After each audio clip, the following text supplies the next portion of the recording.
Oral questions, questions orales. The Honourable Leader of the Opposition.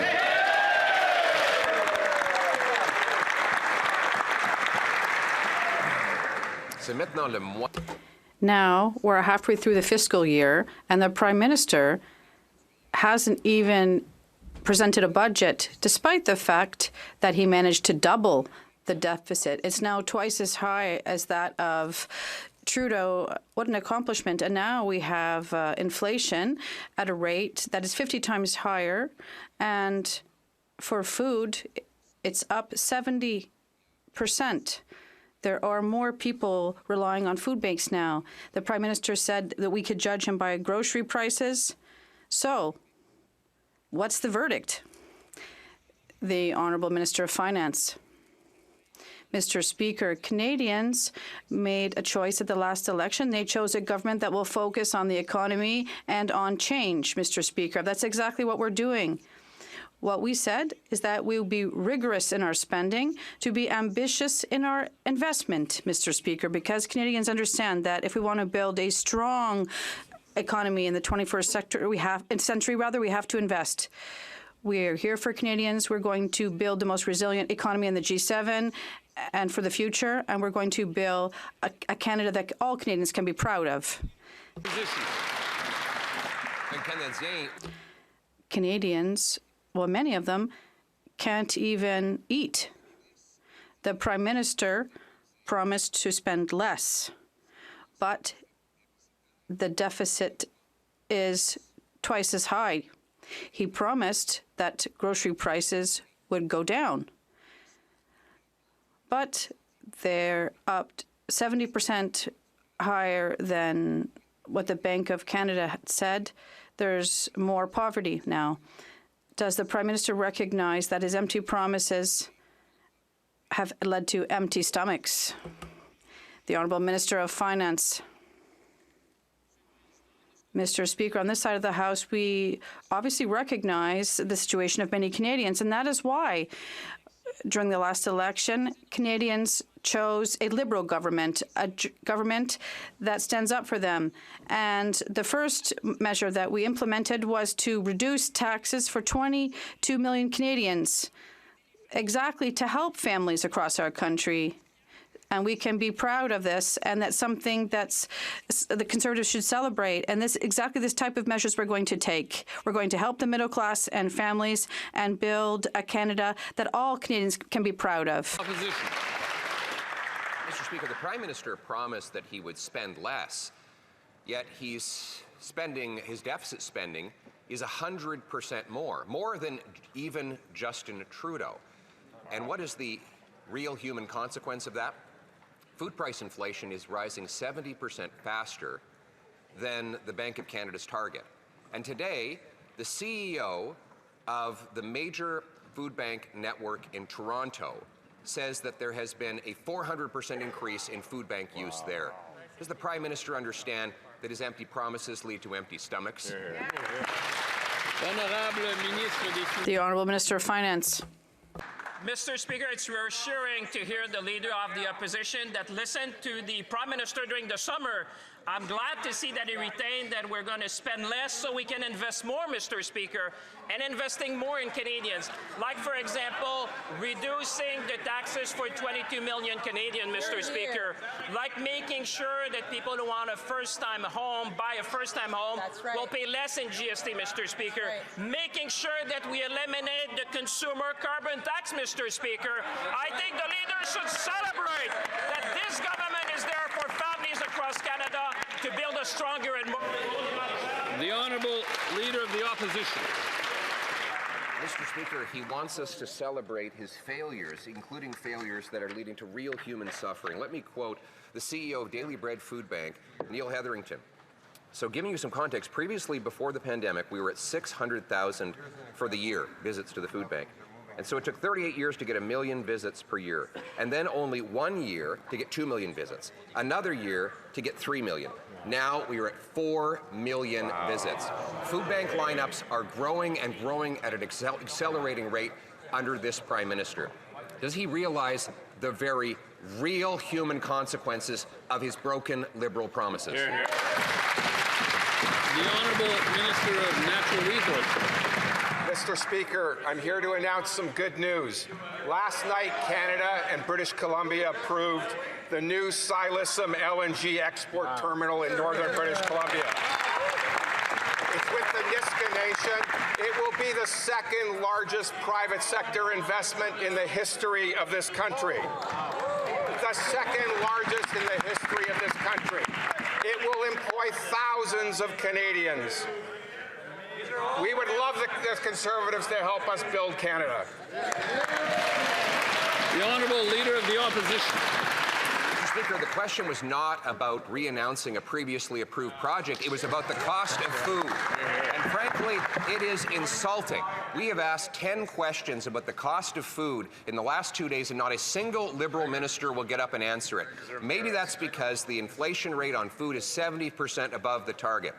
Maybe it's because there are now 4 times as many visits to Toronto food banks as there were 3.5 years ago. Maybe it's because they broke their promise to stabilize food prices. Maybe it's because the Prime Minister promised that he could be judged on the price of food. Speaking of which, what's the verdict? Hear, hear. The Honourable Minister of Housing and Infrastructure. Mr. Speaker, well, I know we're all in this House concerned about the price of food, and we're also concerned about our farmers. The #1 cost of living in Canada is related to housing, Mr. Speaker, and as I mentioned yesterday, people are concerned about housing prices. This government is taking action to make housing more affordable. With Build Canada Homes, with tax cuts, with the first-time home buyers tax cuts, we're making a difference for people in their pocketbooks. Hear, hear. The Honourable Leader of the Opposition. Mr. Speaker, the question was about food prices. Right. And he stood up to announce that he's going to be feeding some of his friends who are going to populate this latest $13 billion bureaucracy, a bureaucracy that will build no homes and that will only reward Liberal insiders who, like him, have a record of actually doubling housing costs. Right. But back to food, the stuff that needs to go on people's dinner table. We have a record number of people at food banks after the Prime Minister promised to make food more affordable. Doesn't he realize that his promises have real costs for Canadians? The Honourable Secretary of State's report. Thank you, Mr. Speaker. It's a little rich coming from the guy who voted against the National School Food Program, Mr. Speaker. But I would like to say that Food Banks Canada does exceptional work, and they also make good recommendations for government. 1, they suggest we build up Canada's social safety net. 2, they say we should solve the affordable housing crisis, and we should help lower-income workers make ends meet. Mr. Speaker, all of those things are things that Conservative leader votes against time and time in this House. The Honourable Member for Balaye-Chambly. Mr. Speaker, I would like to say that I went to Washington not to talk against the Canadian government, but to contribute to establishing favorable conditions with respect to trade and tariffs. And yesterday, when I asked the Prime Minister a serious question, he responded that the relationship was going really well with Mr. Trump, and the proof is that they were sending each other text messages on their cell phones. I would like to know who on that side of the House can explain this. Minister of Canada-U.S. Trade Relations. Mr. Speaker, I'd like to thank the Leader of the Bloc for this question. I'm not at all shy to remind members on this that we are in discussions, important discussions with the United States on 2 fronts. First, how to improve in the short term our trade relationship, obviously focused on strategic sectors, steel, aluminum, cars, and softwood lumber. And at the same time, we're preparing for the overhaul of the trade deal between our 3 countries. We're working with the Mexicans and the U.S. on this. The Honourable Member for Balaye-Chambly. What I heard in Washington, Mr. Speaker, was that people were disappointed in the absence of the Prime Minister, even though the ministers visited, and people think that there's a lack of respect in the government's attitude that says this privileged relationship is finished with the U.S. So I asked the Prime Minister to correct this yesterday.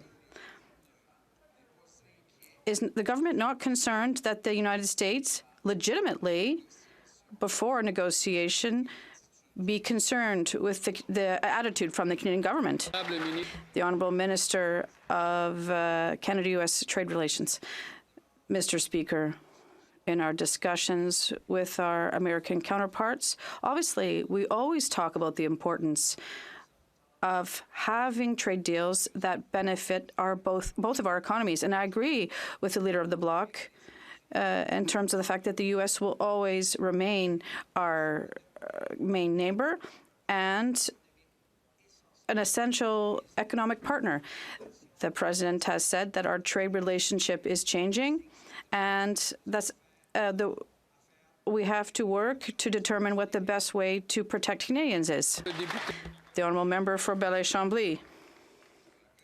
I'd like to remind the Minister and the government that 80% of our exports, and that's not going to change, go to the biggest economy in the world and the largest military power. Whether we agree with that government's philosophy, we have to treat them with respect.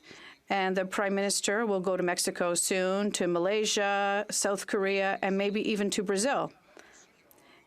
And during all this, will he speak to the U.S. President or go to Washington? The Honourable Minister for Canada-U.S. Trade. Mr. Speaker, I agree with the first part of that question from the Bloc leader. Obviously, we have to treat our relationship and conversations with our American counterparts with great respect, like we treat Americans with respect. They are the biggest economy in the world. Right now, we are facing the best circumstances in all of, in terms of the other trading partners. But we also said we have to diversify our trade and go to other markets and partners. And the good news, we can do both at the same time. Honourable Member for Calgary East.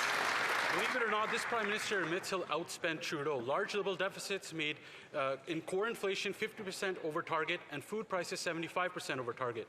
No wonder everything is so expensive in this country. And listen to these stats. Beef up 33%, soup 24%, and coffee 22%. Now, inflation's up, deficits are up, and borrowing costs are up, while the economy's down, Canadians are down, because this Prime Minister's elbows are down.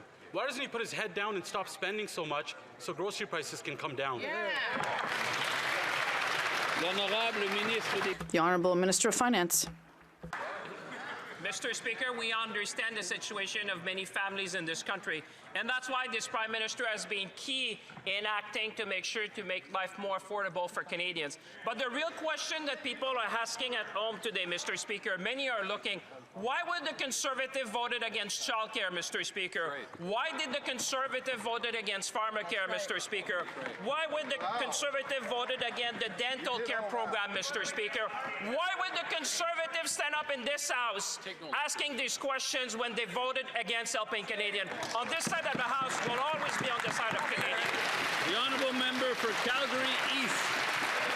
About a $90 tax cut. That's not even enough to get a bunch of bananas in the week, but Liberal policies are bananas. It's always about promises that they might do something. It's fantasy finance and pretend promises. At this rate, the next budget might as well come out with a box of crayons and a coloring book. This Prime Minister said, judge them by the price of groceries. Grocery prices are up. He said he would deliver the fastest growing economy in the G7. We have the fastest shrinking economy in the G7 and the second highest unemployment rate. Since this Prime Minister doesn't do his own groceries and he admits that, will he at least commit to not making Canadian groceries more expensive? The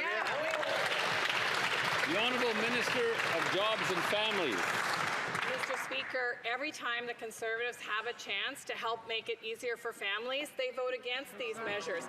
For example, Mr. Speaker, the National School Food Program, which is actually putting food in children's bellies and helping alleviate families with the cost of feeding their families, these Conservatives voted against that too, Mr. Speaker. Every time they have a chance to help bring down costs for Canadian families, like supporting the National Child Care Program, they vote against it. So they should look hard in the mirror about who's standing up for Canadian families.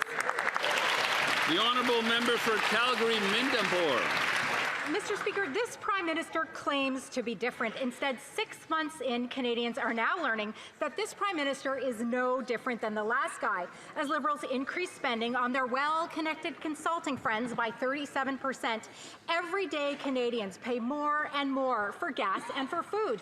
Butter is up 64%, apples are up 60%, and rice is up 74%. So here's a lesson for my Liberal friends. A deficit that doubles isn't different, is it? The Honourable Minister of Industry. I have a lot of respect for my colleague. I would like to remind her that we already cut taxes on the middle class and on first-time home buyers. That's true. And as many Conservatives have asked us to do, we cut also the carbon tax. So all that to say, over the summer we also took a very strong action to bring down costs for broadband services and to increase competition in the telecom sector. Mr. Speaker, we'll continue to be there for Canadians and to build Canada strong. The Honourable Member for Calgary, Midnapore. Mr. Speaker, the Prime Minister told Canadians that he was the man with the plan, yet 6 months later, his budget is nowhere to be seen. And experts now project that his deficit will be double what Trudeau already created. This Prime Minister is proving one thing, that Liberals, no matter how they brand themselves, cannot be trusted to handle our finances.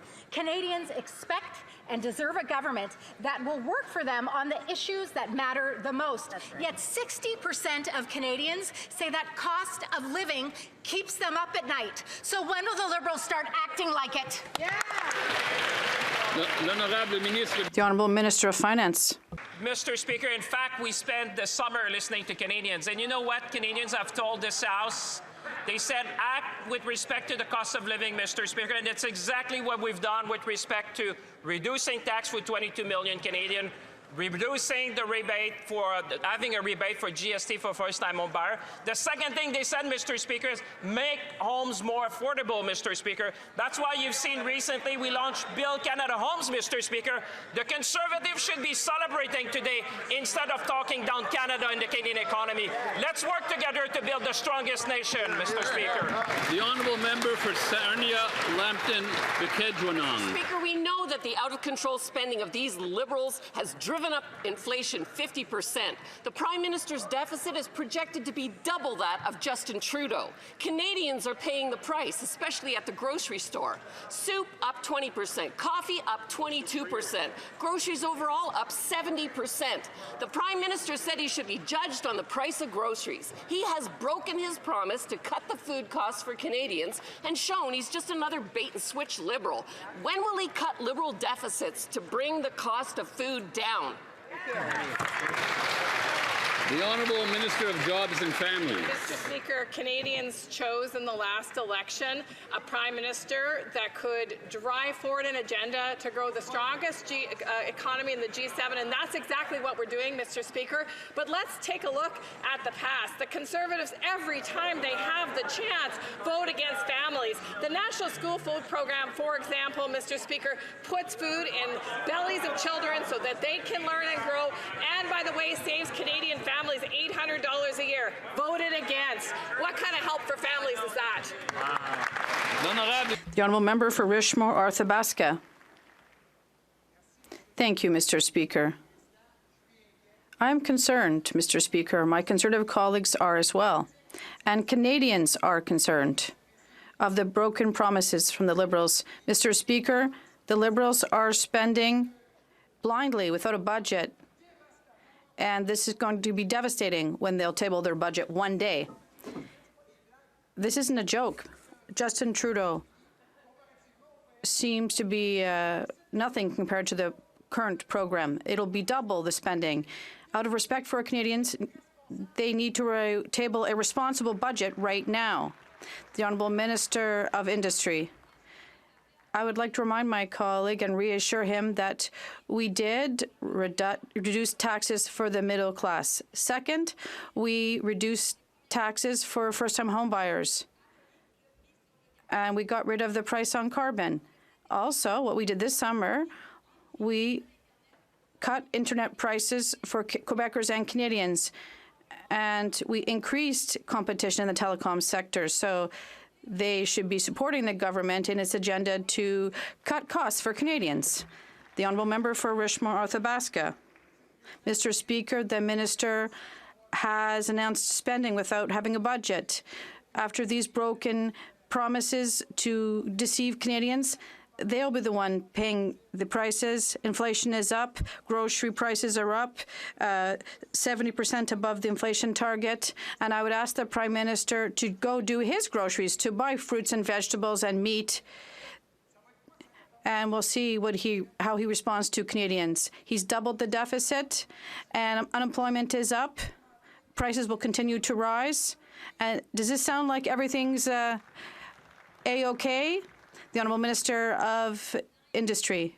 Obviously, according to what I said earlier, our objective is to keep costs down for Canadians, and we are taking action, and my colleagues should note this. At the same time, the government is also doing everything to create jobs, because right now, while there are tariffs on some sectors, we have created a very important strategic initiative, $5 million in his writing. There are companies that are going to be affected. I'd be happy to work with him as the Minister in charge of Economic Development for Quebec to find solutions. The Honourable Member for Rivière-du-Nord.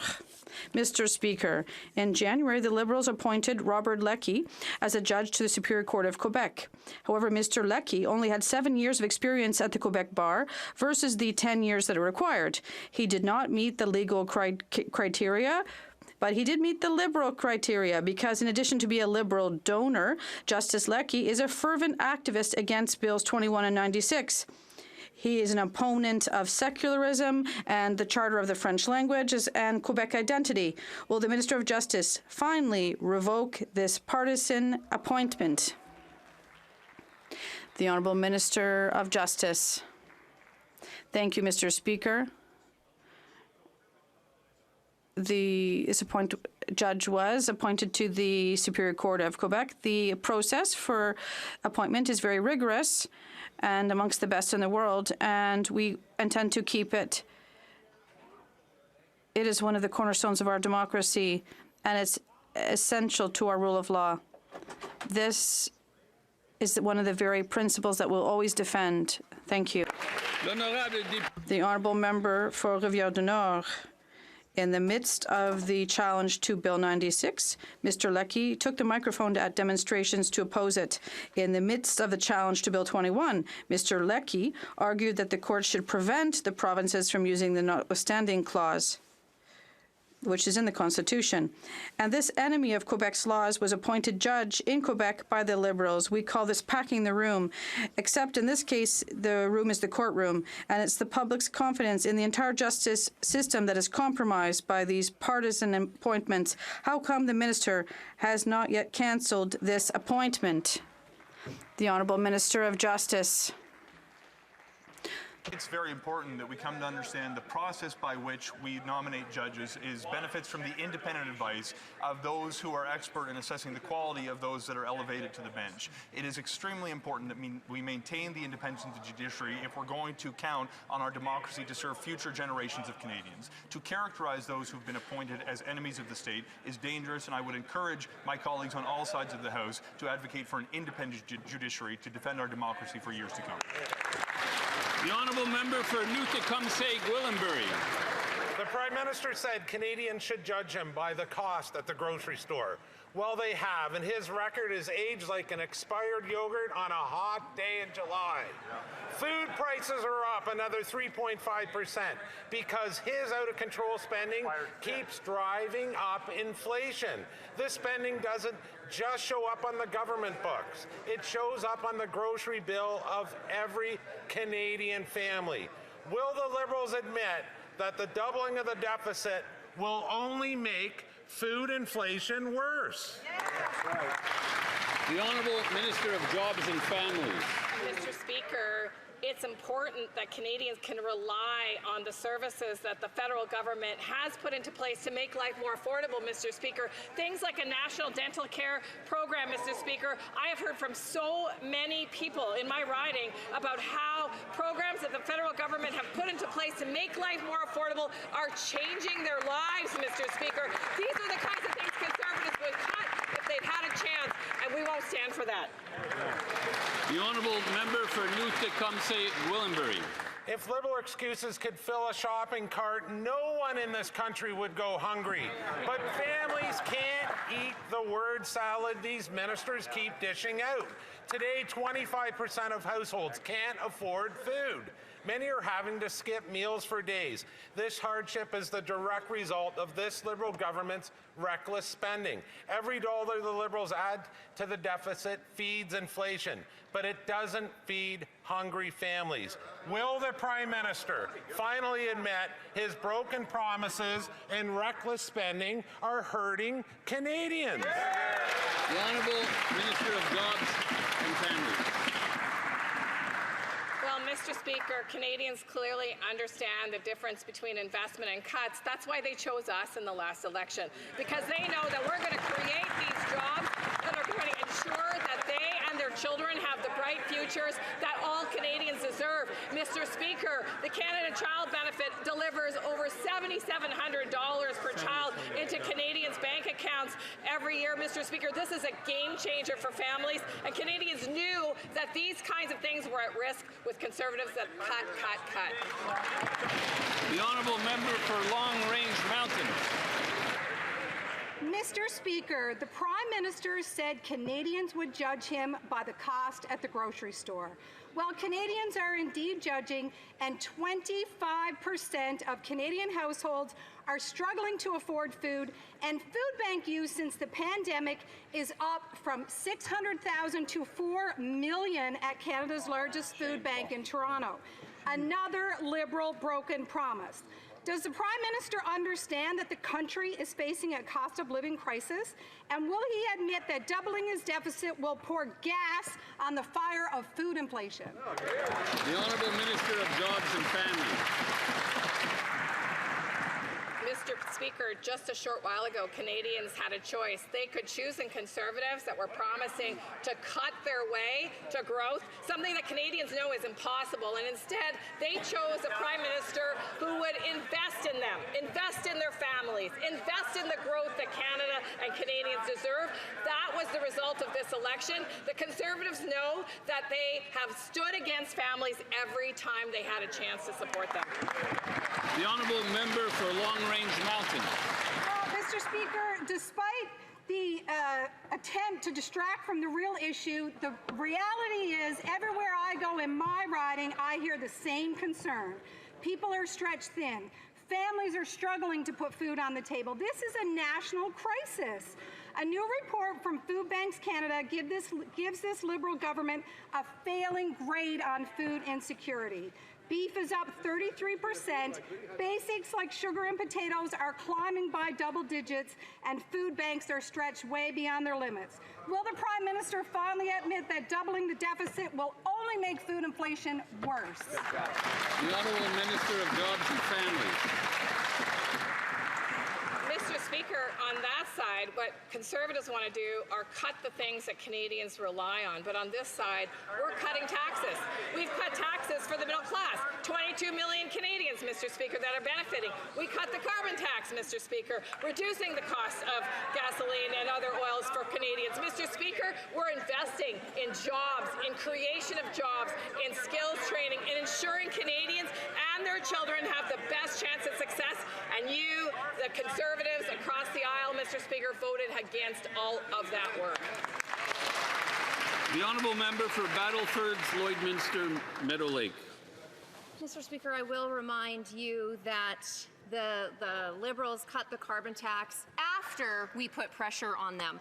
We know that the Prime Minister had said Canadians should judge him by the cost at the grocery store. Well, parents across the country are trying to fill lunch kits with nutritious food, but prices keep climbing. According to the CEO of Canada's largest food banks, visits increased to 2 million under Trudeau and now jumped to 4 million under this Prime Minister.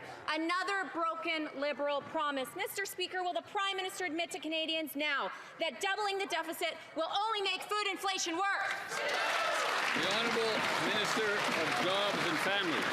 Well, finally, Mr. Speaker, a place where I can agree with the opposite member. In fact, Canadian families are relying on the government to ensure that their children get a nutritious school lunch. And that's why we have a brand new, in partnership with provinces and territories, school food nutrition program. So, Mr. Speaker, a program and an approach that the Conservatives voted against. These Conservatives, every time they have a chance to help Canadian families, they vote against it. The Honourable Member for Dorval, Lachine, LaSalle. Mr. Speaker, Canadians gave this government a clear mandate to build an economy that stands up for our workers and industries and to make life more affordable. We've reduced taxes for 22 million Canadians, eliminated GST for first-time home buyers, removed the consumer carbon tax, fought for our steel and aluminum sectors, and created one strong economy instead of 13. Could the Minister of Finance please update the House on the next steps to building the strongest economy in the G7? The Honourable Minister of Finance. Mr. Speaker, it's a great question indeed. We're going to present a great budget in this House on the 4th of November, Mr. Speaker. This is going to be a generational investment in our future. We're going to build this country, Mr. Speaker. We're going to protect our communities. We're going to empower Canadians. We're going to build the strongest economy in the G7.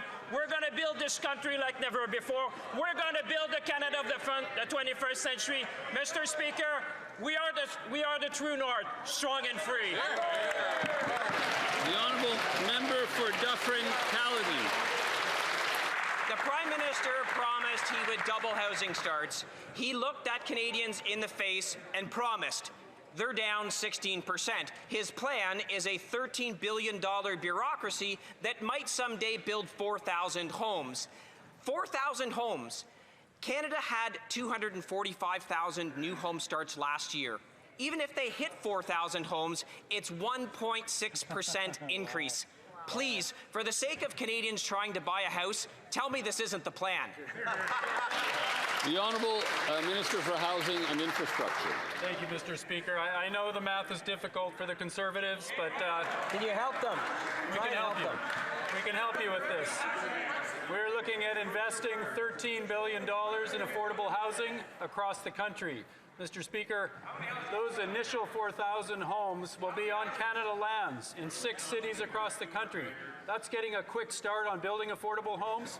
We're going to see tens of thousands of homes built across Canada in all of our communities. We count on the support across the House. Thank you. Member for Dufferin-Caledon. $13 billion for 4,000 homes is $3.2 million per home. That's not affordable. It's all starting to make sense where this scheme was cooked up. You've got a housing minister who oversaw the doubling of rent and the doubling of housing prices when he was mayor of Vancouver. The head of this new agency came from the city of Toronto that increased the cost of building by 700%.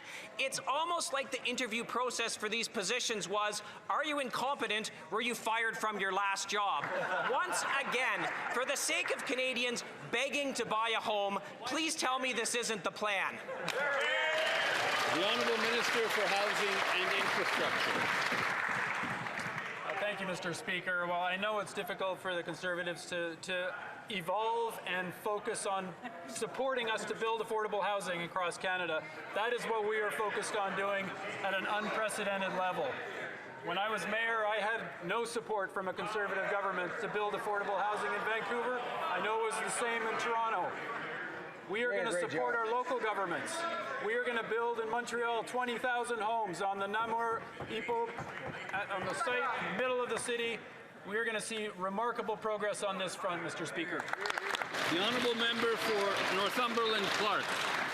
The dream of home ownership is becoming a nightmare in Canada. The Prime Minister promised to double the pace of home construction. Now they're spending $13 billion to build just 4,000 homes. And yes, the math is $3.2 million per home. This will blow up the deficit and not impact housing starts, which are actually down 16%. Taxpayers can't afford to build $3.2 million homes, but we know this minister can afford to live in one. So will these new homes be as luxurious as his condos? Yeah!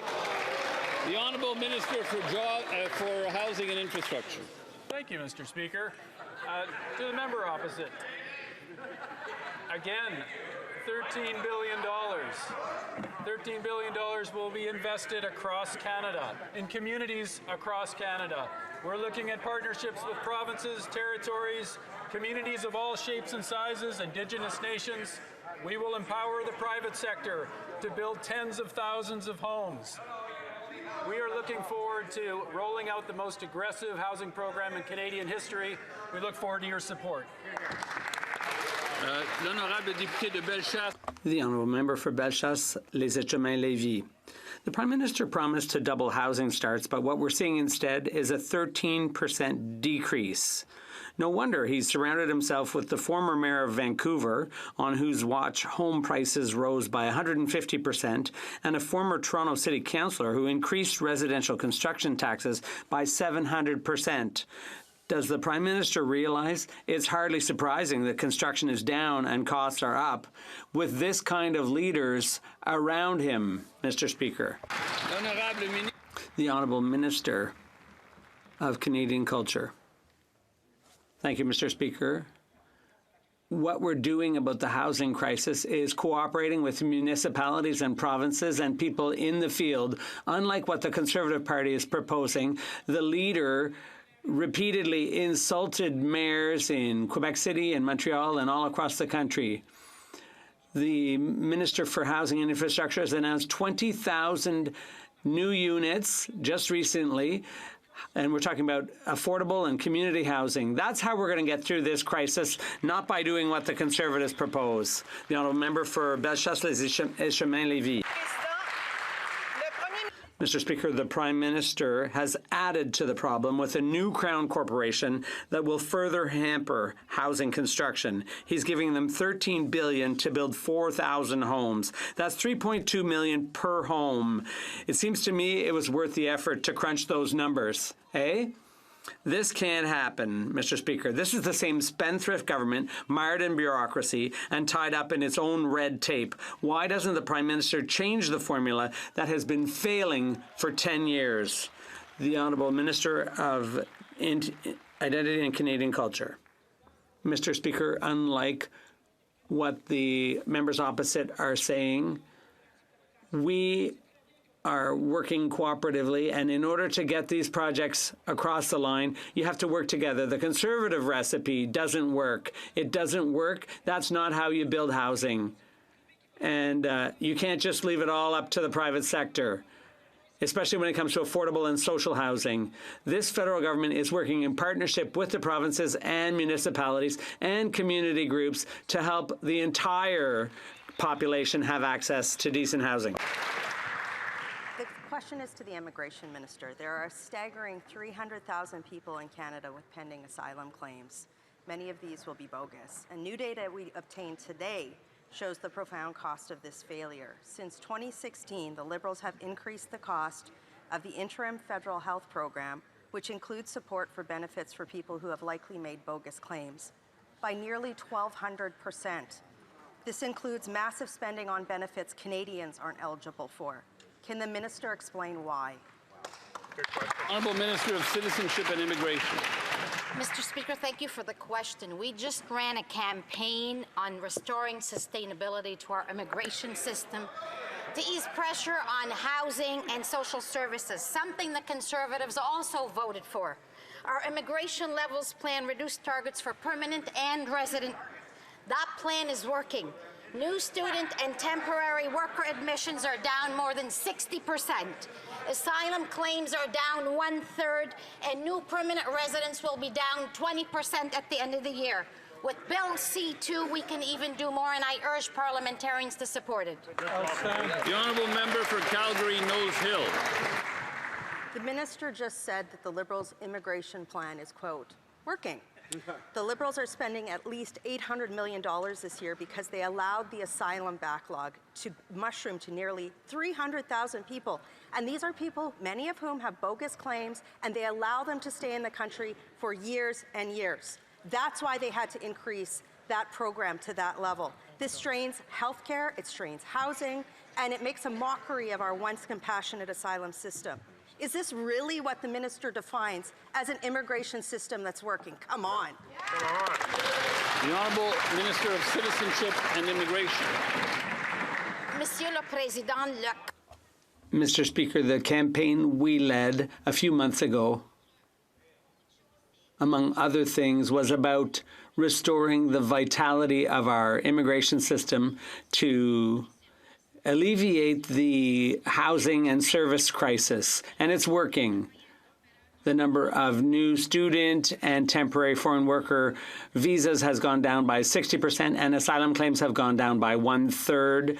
The number of new residents will be reduced by 20%, and with Bill C-2, we will be doing more. I would invite all parliamentarians to join with us in this effort. For Newmarket, Aurora. This summer, I sat with agencies in Newmarket and learned of the urgent need for mental health counseling, yet the funds are never enough. But today we obtained new data that shows that the Liberals have increased funding for services like mental health counseling for a group that includes bogus asylum claimants by nearly 1,200%. 1,200% increase in funding. There are many Canadians who have paid taxes their whole life and cannot afford counseling services. Canadians are compassionate people, but why isn't this minister stopping asylum system abuse? The Honourable Government House Leader. Mr. Speaker, I just want to point out that there is legislation before this Parliament right now that would give the legal authority to my colleague, the Minister of Immigration and Citizenship, the ability to deal more efficiently with the issue of asylum seekers. We know that the migratory pressures are going to continue around the world. We know we want to have secure, meaningful borders. We know we want to have the legislative powers to be able to deal with this situation in an orderly way. The only thing we don't know is where the Conservatives are going to stand on this. Will they let this legislation through Parliament, pass it, and help us fix it? The Honourable Member for Markham Unionville. This question is to the Immigration Minister. Seniors in Greater Toronto Area are having to choose between heating and eating. But now we know that over the past decade, the Liberals spend more on providing benefits to a group that includes bogus asylum claimants than on their platform promise to spend on upgrading long-term care facilities. Canadian seniors are suffering. So why did the Liberals allow Canada's once compassionate asylum system to be abused into a system that fails everyone? The Honourable Secretary of State for Seniors. Mr. Speaker, our new government continues to build a strong system for Canada's seniors. We know that seniors deserve to retire with dignity, and we work closely with our provincial counterparts to ensure that they have access to long-term care beds, as well as other forms of housing, and are able to age in place. We are working really closely with the Minister of Housing to ensure that seniors are housed, but also we are ensuring that they retire with dignity with access to old age security, which we increased by 10% in July of 2022. Thank you, Mr. Speaker. The Honourable Member for Les Pays d'en Haut. Mr. Speaker, Canada and Quebec are at a crossroads. The global trading system has been upended, supply chains disrupted, and new technologies like AI are going to radically transform the way we live and do business. Mr. Speaker, Canadians have given this government an ambitious mandate to tackle this crisis, and the upcoming federal budget will outline the government's plan to build a bold and strong Canadian economy, the strongest in the G7. Can the Minister of Finance inform the House of the next steps in this crucial process? The Honourable Minister of Finance. Mr. Speaker, I'd like to thank my colleague for his excellent question. We will be tabling an excellent budget on November 4th in this House, Mr. Speaker, It will be a generational investment in our future, Mr. Speaker. It will be a budget to build our country, a budget to protect our communities, a budget to build a stronger economy, Mr. Speaker. We are going to build the most resilient economy in the G7. We're going to build the Canada of the 21st century. Vive le Canada, Mr. Speaker. Expectations for this Prime Minister were low, but holy smokes, he's been Prime Minister for 6 months and we still haven't seen a budget. The Prime Minister said he would spend less than Trudeau, but his deficit is projected to be almost double the number that forced the former Finance Minister to resign the first time around. This is another broken Liberal promise. It's a Liberal bait and switch. This massive deficit spending is driving up inflation and sending the price of groceries sky high. When will this Prime Minister admit that his broken promises are breaking the bank for Canadians? The Honourable Minister of Finance. Mr. Speaker, now that our Conservative colleagues know the date of the budget, I hope they're prepared to go back in their riding to explain to Canadians this generational investment in our collective future, Mr. Speaker. I'm sure they're going to be proud to go back in their riding to say, we're building this country, Mr. Speaker, that this budget is going to protect their community, Mr. Speaker, that this budget is going to empower Canadians, Mr. Speaker, that this budget is going to build the strongest economy in the G7. I hope all the Conservative and all members of this House will go out and tell Canadians, together we'll make it. We're the true North. The Honourable Member for Chilliwack Hope. Speaker, the latest food inflation numbers are out, and it's more sticker shock for Canadians. Groceries are up a whopping 70% above the Liberal inflation target. Since the Liberals took office, food costs have risen by 40%, driving millions more Canadians to the food bank every single month. The Prime Minister said he would be judged by prices at the grocery store. Well, the verdict is in. It's another Liberal broken promise, another Liberal bait and switch. When will the Prime Minister admit that doubling the Liberal deficit is just going to send these record high food prices even higher? Hear, hear. The Honourable Secretary of State for Sport. Mr. Speaker, the hypocrisy from the Conservative side today is just astonishing. They haven't listened to any of the recommendations from the Food Bank's report. But what gets me going even worse, Mr. Speaker, is earlier this year when the leader of the Conservative Party lost his job, he didn't lose his house. That's because he lives in government-subsidized, non-market housing. But every time he's had the chance to vote for government-subsidized, non-market housing, he votes against it. And worse still, he stigmatizes it, calling it Soviet-style housing, Mr. Speaker. Get a grip.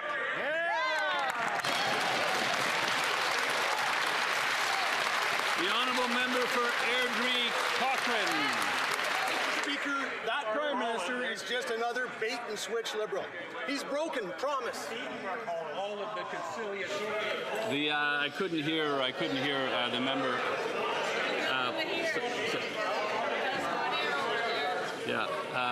If the Honourable Member would like to take it from the top, then. Mr. Speaker, that Prime Minister is just another bait and switch Liberal.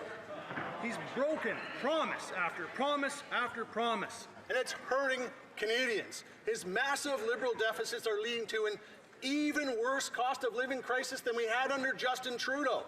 Canadians can barely afford even a can of soup, especially because inflation has driven up the cost of a can of soup 26%, or a can of tuna, which is also up 19%. Isn't it true that that Prime Minister is just another Liberal only good at one thing, breaking promises? The Honourable Secretary of State for Finance. Mr. Speaker, Canadians don't want to take advice on the economy from a party whose leader has never worked in it. We have cut taxes for 22 million Canadians. We have cut the consumer carbon tax. We have cut tax for first-time homebuyers. We are going to build homes at a scale not seen since World War II. Mr. Speaker, we are going to build the strongest economy in the G7. I ask the Conservatives to get on board. Thank you. The Honourable Member for Madawaska-Restigouche. Mr. Speaker, access to safe and affordable housing is a basic need and a shared jurisdiction.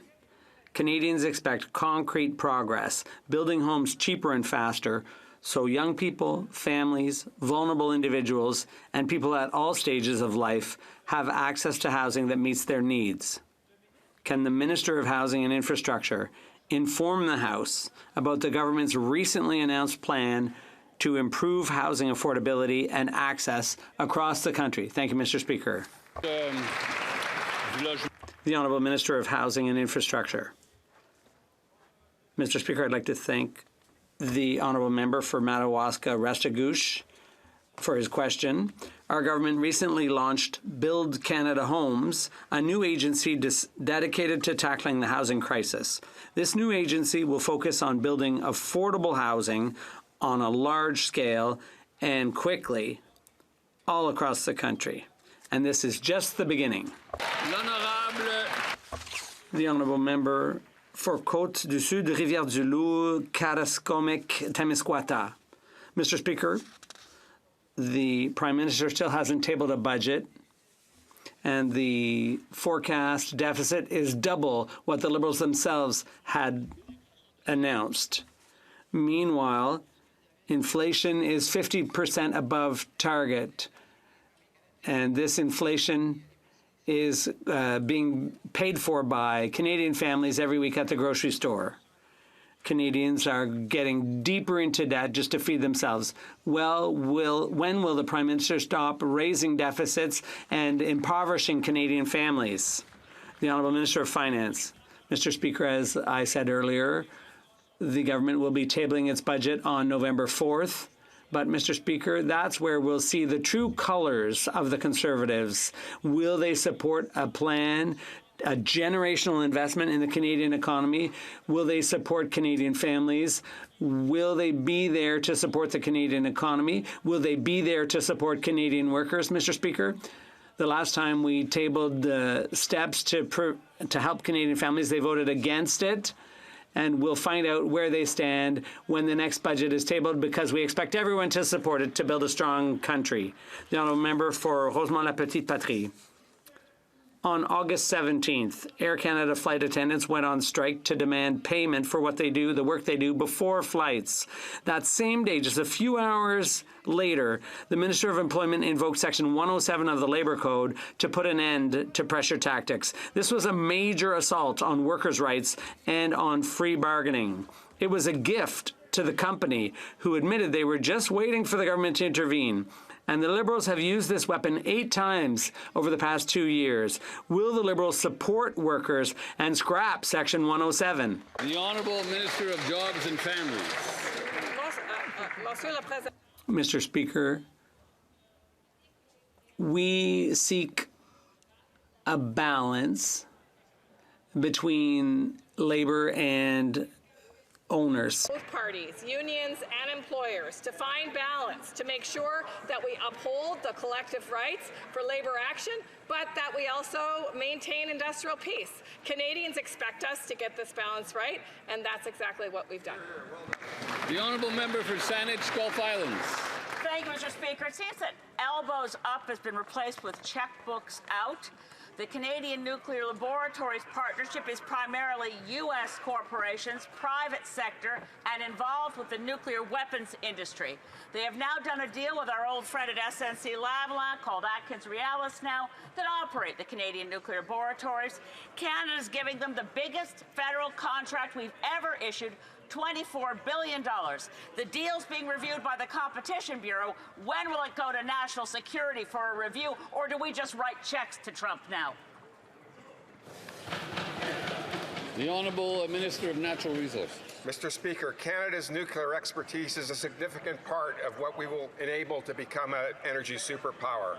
The process to select the new contractor to manage Canadian Nuclear Laboratories was done independently of the government by AECL. More than 95% of the funding will be spent in Canada, employing Canadians at Canadian facilities. All of the senior management will be based in Canada. Wow. We have looked after this, Mr. Speaker. That concludes today's question period.